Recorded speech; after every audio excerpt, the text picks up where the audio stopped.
dessas conferências, principalmente a de Joanesburgo. Na Conferência de Joanesburgo, em 2002, os Estados Unidos, ainda sob efeito da tragédia do ataque terrorista às Torres Gêmeas em 2001, estavam contra tudo e contra todos. E por pouco não aprovaram uma resolução colocando a economia e o comércio acima do meio ambiente. Ou seja, eles queriam inverter completamente os objetivos dessas conferências, dando destaque ao comércio, e não aceitaram participar e não ajudaram na construção de uma proposta que pudesse se viabilizar posteriormente. Portanto, praticamente, pelo que eu entendi, a conferência de Joanesburgo não terminou em nada, não tivemos resultado. Agora, a expectativa é que nessa conferência do Rio+20, onde se vai centrar o debate sobre a necessidade do desenvolvimento sustentável, e lá estava presente o secretário executivo do UNEP, que é o órgão das Nações Unidas, que trata das atividades alternativas ao desenvolvimento. Deram algumas definições de economia verde, que a minha preocupação, na verdade, seria saber o que pensam os países da economia verde, porque há um certo receio entre nós, nos países emergentes, de que a economia verde que os países ricos querem é manter os sistemas de proteção de suas economias e estabelecer regras, continuar estabelecendo regras duras para nos manter distante dos seus mercados.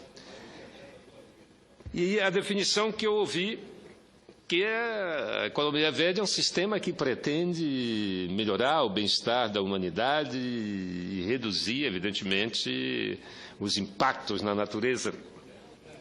Agora, como fazer essa economia verde, eu entendi que é fundamentado nas tecnologias que eles já dispõem e que certamente tratarão de nos repassar mais uma vez.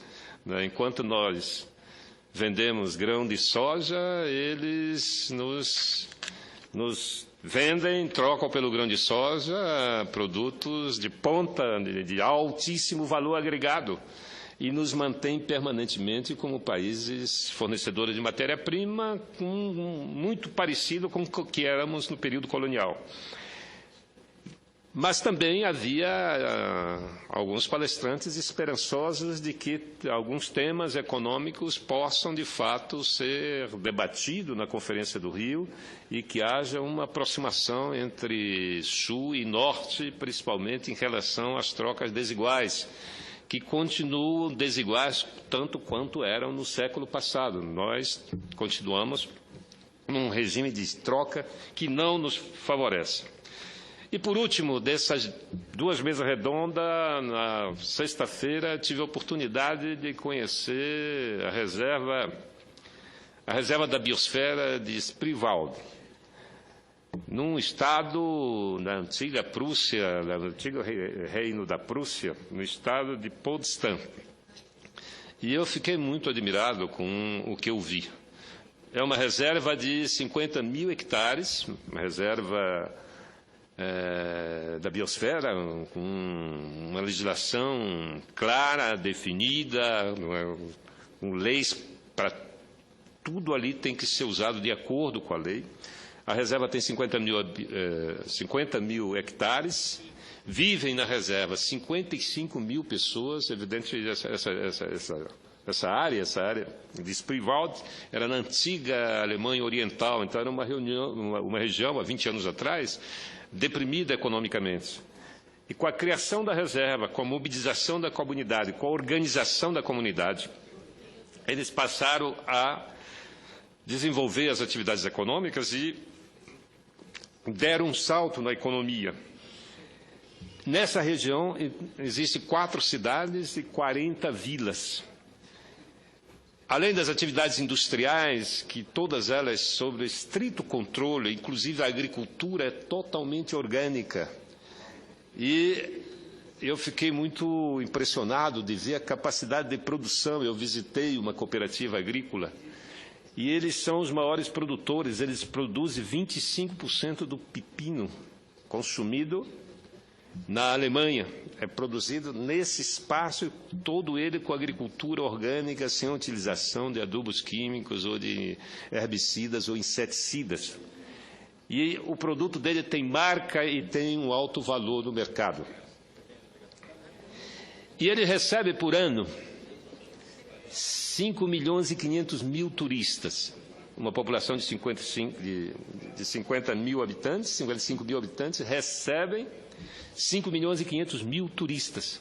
E esses turistas percorri lá um rio, que tinha milhares de pessoas, aliás, era na quinta-feira, feriado, desculpe, lá na quinta-feira foi o feriado. E as pessoas estavam lá aproveitando o feriado para passear na reserva, tinha milhares de pessoas, e eu não vi um lixo sequer jogado dentro do rio.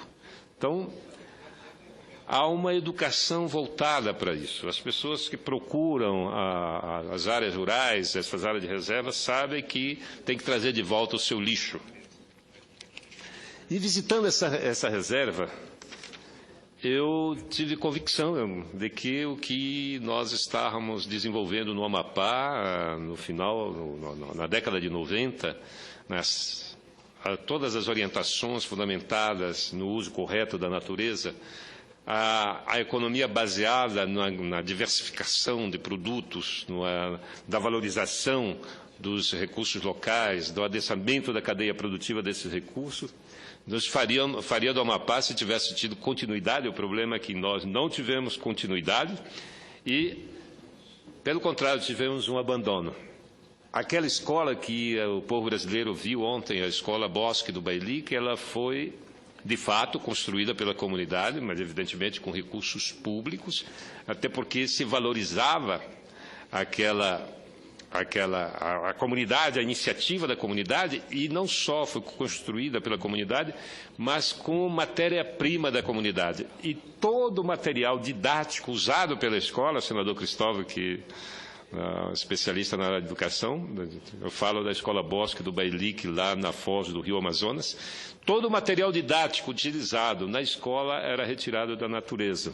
Em vez do plástico, do isopor, se usava o cipó, os frutos, a tinta retirado da argila e também de frutos silvestres para a produção de arte e cultura. Então, a valorização total